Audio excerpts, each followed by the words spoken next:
ದೋರೆ hi ಎಲ್ಲರಿಗೂ so ಎಲ್ಲರೂ ಆಟ ಆಡಿ ಇದೇ ಸೀಕ್ರೆಟ್. ಕೈ ಕಾಲಿಗೆ ಒಂದು ಗಳಿಗೆ ಪುಡ್ಸೋದು ಕೊಡ್ತಿದ್ರೆ ಡೈಲಿ ಆಟ ಆಡಿ ಒಳ್ಳೆ ಆರೋಗ್ಯ ಸಿಗುತ್ತೆ. ಹಾಯ್ ನಮಸ್ತೆ ವೀಕ್ಷಕರೇ, ಇವತ್ತು ಮತ್ತೆ ತುಂಬ ಸಮಯದ ನಂತರ ಮತ್ತೆ ನಾನು ವ್ಲಾಗ್ ಮಾಡ್ತಾ ಇದ್ದೀನಿ.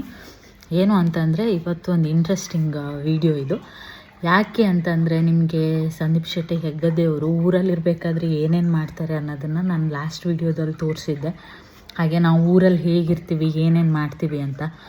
ಇಲ್ಲೂ ಅಷ್ಟೇ, ಯಾವುದಾದ್ರೂ ಫಂಕ್ಷನ್ನಿಗೆ ಹೋದರೆ ತುಂಬ ಜನ ಕೇಳ್ತಾರೆ, ಯಾಕೆ ಸಂದೀಪ್ ಶೆಟ್ಟಿ ಹೆಗ್ಗದ್ದೆಯವರು ಕೈಗೆ ಸಿಗೋದಿಲ್ಲ, ತುಂಬ ಬ್ಯುಸಿಯಾಗಿರ್ತಾರೆ, ಇವತ್ತಿಲ್ಲಿದ್ದರೆ ನಾಳೆ ಇನ್ನೊಂದು ಊರಲ್ಲಿ ಇರ್ತಾರೆ, ನಾಳೆ ಬೆಳಿಗ್ಗೆ ಟಿಫನಿಗೆ ಇನ್ನೊಂದು ಊರಲ್ಲಿದ್ದರೆ ಮತ್ತೊಂದು ಊರಲ್ಲಿ ಊಟಕ್ಕೆ ಇರ್ತಾರೆ ಅಂತ, ಅಷ್ಟು ಬ್ಯುಸಿಯಾಗಿರ್ತಾರೆ ಅಂತ.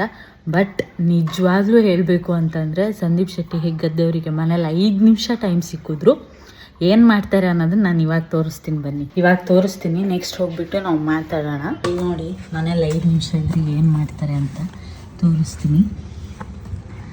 ದೋರೆ ಹಾಯ್. ಹಲೋ ದೋರೆ ನೋಡಿ, ಹಾಯ್. ಅದು ಇಲ್ಲಲ್ಲ, ಮನೆ ಹಿಂದ್ಗಡೆ ಖಾಲಿ ಜಾಗ ಇದೆ, ಅಲ್ಲಿ ಹೋಗ್ಬಿಟ್ಟು ಆಟ ಆಡ್ತಾ ಇರ್ತಾರೆ. ಬಂದರು ನೋಡಿ, ಬ್ಯಾಟ್ ಇಟ್ಕೊಂಡು ಕಾಣಿಸ್ತಾ ಇದೆಯಲ್ಲ, ಝೂಮ್ ಮಾಡಲ.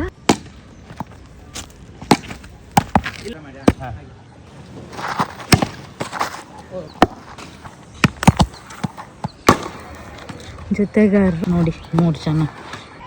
ಇವರು ದೀಪಕ್ಕು, ಇಲ್ಲಿ ಇವಾಗ ಬ್ಯಾಟಿಂಗಿಗೆ ಬಂದಿದ್ದಾನಲ್ಲ ಇವನು ರಿತೇಶು, ಸೇರ್ಕೊಂಡು ಹೆಂಗೆ ಆಟ ಆಡ್ತಾರೆ ಅಂದರೆ ಅದು ಈ ಊರಿ ಬಿಸಿಲು ಅಲ್ಲ. ಈ ಥರ ಬಿಸಿಲಿದೆ, ಆಟ ಆಡ್ತಿದ್ದೀರಲ್ಲ, ಯಾಕೆ ಆಟ ಆಡ್ತಿದ್ದೀರಾ ಈ ಬಿಸಿಲಲ್ಲಿ? ಉತ್ತಮ ಆರೋಗ್ಯಕ್ಕೆ. 12 ಗಂಟೆ ಬಿಸಿಲಲ್ಲಿ ಏನು ಸಿಗುತ್ತೆ ನಿಮಗೆ ಉತ್ತಮ ಆರೋಗ್ಯ? ವಿಟಮಿನ್ ಡಿ ಸಿಗುತ್ತೆ. ನಾವು ಕಂಪ್ಯೂಟರ್ ಮುಂದೆ ಇರ್ತೀವಿ, ಸ್ಟುಡಿಯೋದೊಳಗಡೆ ಇರ್ತೀವಿ, ನಮ್ಗೆ ಒಳ್ಳೆ ಆರೋಗ್ಯ ಅನ್ನೋದಿಲ್ಲ ಬೆಂಗಳೂರವ್ರಿಗೆ, ಆಯ್ತಾ? ಸೊ ನೋಡಿದ್ರೆ ಒಂದು 5 ನಿಮಿಷ ನಿಂತ್ಕೊಂಡು ಮಾತಾಡೋಷ್ಟು ಪೇಷನ್ಸ್ ಇಲ್ಲ. ಹೆಗ್ಗದ್ದೆ ಸ್ಟುಡಿಯೋ ನೋಡು. ಸೊ ನಾವು ಡೈಲಿ ಆಟ ಆಡ್ತೀವಿ. ಸುಮಾರು ಜನ ಅನ್ಕೊಂಡಿದ್ದಾರೆ ನಾವು ಬ್ಯುಸಿ ಇದ್ದೀವಿ, ಯಾರಿಗೆ ಸಿಗಲ್ಲ ಅಂತ. ಬಟ್ ನಾವು ಎಷ್ಟೇ ಸಿಗದೇ ಇದ್ರು 5 ನಿಮಿಷ ಫ್ರೀ ಮಾಡ್ಕೊಂಡು ಆಡ್ತೀವಿ. ಯಾಕೆ ಗೊತ್ತಾ? ಒಳ್ಳೆ ಹೆಲ್ತ್ ಬೇಕು ಅಂತ. ಈ ಥರ ನಾವು ಆಟ ಆಡ್ತೀವಿ, ಸೊ ಒಳ್ಳೆ ಹೆಲ್ತ್ ಸಿಗುತ್ತೆ. ಆಮೇಲೆ ಹೊಡಿತೀವಿ, ಓಡ್ತೀವಿ, ಇದರಿಂದ ದೇಹದಲ್ಲಿ ರಕ್ತ ಸಂಚಾರ ಚೆನ್ನಾಗಾಗುತ್ತೆ. ನೋಡಿದ್ರಲ್ಲ, ತುಂಬ ಜನ ಕೇಳ್ತಿದ್ರು, ಯಾವಾಗಲೇ ಇವ್ರು ಸಿಕ್ಕಿದ್ರು, ನಿಮ್ದು ಸೀಕ್ರೆಟ್ ಏನು, ಭಯಂಕರ ಸಣ್ಣ ಇದ್ದೀರಲ್ಲ ಎಲ್ಲರಿಗೂ. ಸೊ ಎಲ್ಲರೂ ಆಟ ಆಡಿ, ಡೈಲಿ ಮನೇಲಿ ಆಟ ಆಡಿ ಅಂತ ಹೇಳಕ್ ಇಷ್ಟಪಡ್ತೀನಿ. ಇದೇ ಸೀಕ್ರೆಟ್. ಕೈ ಕಾಲಿಗೆ ಒಂದು ಗಳಿಗೆ ಪುಡ್ಸೋದು ಕೊಡ್ತಿದ್ರೆ ಡೈಲಿ ಆಟ ಆಡಿ ಒಳ್ಳೆ ಆರೋಗ್ಯ ಸಿಗುತ್ತೆ. ಯಾರು ಆಟ ಆಡ್ತಿದ್ದಾರೆ ಅಂತ ಹೇಳಿದ್ರೆ ಒಂದು ಡಿಸ್ಟರ್ಬ್ ಮಾಡಬೇಡಿ. ಸೊ ಕೆಲಸ ಇರೋದೆ ಆದ್ರೂ ಆಡ್ತೀವಿ. ನೋಡಿದ್ರ, ಟೈಮ್ ಇದ್ರೆ ಸಾಕು, ಒಂದು 5 ನಿಮಿಷ ಇದ್ರೂ ಸಾಕು, ಬಂದು ಆಟ ಆಡೋಕ್ಕೆ ಶುರು ಮಾಡ್ಕೊಂಡು ಬಿಡ್ತಾರೆ. ಅವ್ರ ಜೊತೆಗಂತೂ ಸಾಥ್ ಕೊಡೋಕೆ ಅವರಿಬ್ರು ಇದ್ದಾರೆ. ಸೊ ಆಟ ಆಡ್ತಾನೆ ಇರ್ತಾರೆ. ನೋಡಿದ್ರಲ್ಲ, ಕ್ರಿಕೆಟು ಅಂತಲ್ಲ, ಆ್ಯಕ್ಚುಲಿ ದಿನ ಸಂಜೆ ನಾವು ಇಲ್ಲೇ ಆಟ ಆಡ್ತೀವಿ. ಈವನ್ ಕ್ರಿಕೆಟ್ ಆಗಲಿ, ಇಲ್ಲ ಅಂದರೆ ಬ್ಯಾಡ್ಮಿಂಟನ್ ಆಗಲಿ, ಇಲ್ಲ ಶಟ್ಲ್ಕಾಕ್ ಆಗಲಿ, ಏನಾದರೂ ಒಂದು ಆಟ ಆಡ್ತಾನೆ ಇರ್ತೀವಿ. ಅಂದರೆ ಸಂಜೆ ಟೈಮಿಗೆ ಅದೊಂದು ಮೈಂಡ್ ರಿಲ್ಯಾಕ್ಸೇಷನ್ ಥರ. ತುಂಬ ಜನ ಕೇಳಿದ್ರಿ, ಅವ್ರು ಸಿಕ್ಕಿದಾಗ ಪ್ರತಿ ಸಲ ಕೇಳ್ತಿರ್ತಾರೆ ಎಲ್ಲರೂ, ಏನು ನಿಮ್ಮ ಸೀಕ್ರೆಟು, ಇಷ್ಟೊಂದು ಸ್ಲಿಮ್ ಆಗಿದ್ದೀರಾ, ಬಾಡಿ ಈ ಥರನೇ ಮೇಂಟೈನ್ ಮಾಡ್ತಿದ್ದೀರಾ ಹೇಗೆ ಅಂತ. ತಿಂದಿದ್ದು ಅರಗಿಸ್ಕೊಳ್ಳೋಕೆ ಕೂಡ ಟೈಮ್ ಕೊಡೋಲ್ಲ, ಅಷ್ಟು ಆಟ ಆಡ್ತಿರ್ತಾರೆ. ತುಂಬ ಓಡಾಡ್ತಾರೆ, ಕೆಲಸ ಮಾಡ್ತಾರೆ. ಯಾಕಂದರೆ ಯಾವಾಗಲೂ ಸಿಸ್ಟಮ್ ಮುಂದೆ ಕೂತ್ಕೊಂಡು ವರ್ಕ್ ಮಾಡೋದ್ರಿಂದ ಮೈಂಡು ಸ್ವಲ್ಪ ಸ್ಟ್ರೆಸ್ ಆಗಿರುತ್ತೆ. ಸೊ ಒಂದು ಸ್ವಲ್ಪ ಮೈಂಡ್ ರಿಲ್ಯಾಕ್ಸಿಗೋಸ್ಕರ ಆಟ ಆಡ್ತಾ ಇರ್ತೀವಿ. ಇವತ್ತು ಬೇಗ ಶುರು ಮಾಡಿದ್ದಾರೆ, ಇವತ್ತೊಂದು ಸ್ವಲ್ಪ ಫ್ರೀ ಇತ್ತು ಅನಿಸುತ್ತೆ.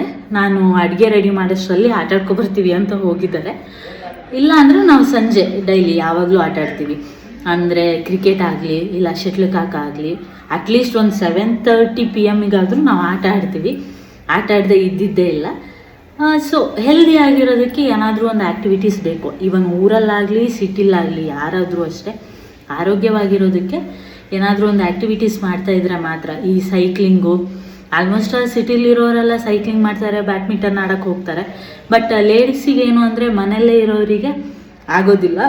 ಬಟ್ ಏನಾದರೂ ಫ್ರೀ ಟೈಮ್ ಇದ್ದಾಗ ಗಂಡನ ಜೊತೆ ನಿಮಗೂ ಒಂದು ಟೈಮ್ ಸಿಗುತ್ತೆ, ಫ್ಯಾಮಿಲಿ ಟೈಮ್ ಸಿಕ್ಕಿದಾಗೆ ಜೊತೆಗೆ ಒಂದು ಬ್ಯಾಡ್ಮಿಂಟನ್ನು ಇಲ್ಲ ಅವ್ರ ಜೊತೆಗೆ ಒಂದು ಕ್ರಿಕೆಟು ಆಡ್ತಾಯಿದ್ರೆ ಮೈಂಡ್ ರಿಲ್ಯಾಕ್ಸ್ ಆಗುತ್ತೆ. ಫ್ಯಾಮಿಲಿಗೆ ಗಂಡಂದ್ರೂ ಟೈಮ್ ಕೊಟ್ಟಂಗೆ ಆಗುತ್ತೆ, ಹೆಂಡ್ತಿರು ಗಂಡನ ಜೊತೆ ಟೈಮ್ ಸ್ಪೆಂಡ್ ಮಾಡ್ದಂಗೆ ಆಗುತ್ತೆ. ಹೀಗೆ ವ್ಲಾಗ್ಸನ್ನು ನೋಡ್ತಾ ಇರಿ. ಇವತ್ತಿನ ವಿಡಿಯೋ ನಿಮಗೆ ಇಷ್ಟ ಆಗಿದೆ ಅಂತ ಅನ್ಕೋತೀನಿ. ಇಷ್ಟ ಆಗಿದ್ರೆ ಲೈಕ್ ಮಾಡಿ, ಶೇರ್ ಮಾಡಿ, ಹಾಗೆ ಕಮೆಂಟ್ ಮಾಡಿ ಹೇಗಾಯಿತು ಏನು ಅಂತ. ನಿಮ್ಮ ಲೈಫ್ ಸ್ಟೈಲ್ ಹೇಗಿದೆ, ಏನು ಮಾಡ್ತೀರಾ ನೀವು ದಿನ ಅನ್ನೋದನ್ನು ಕಮೆಂಟ್ ಮಾಡಿ, ನಮಗೂ ಗೊತ್ತಾಗುತ್ತೆ. ನಾವು ಏನಾದರೂ ಚೇಂಜಸ್ ಮಾಡ್ಕೊಳ್ಳೋದಿದ್ರೆ ಮಾಡ್ಕೊಳ್ಳೋಕೆ ಟ್ರೈ ಮಾಡ್ತೀವಿ. Thank you so much. Bye bye.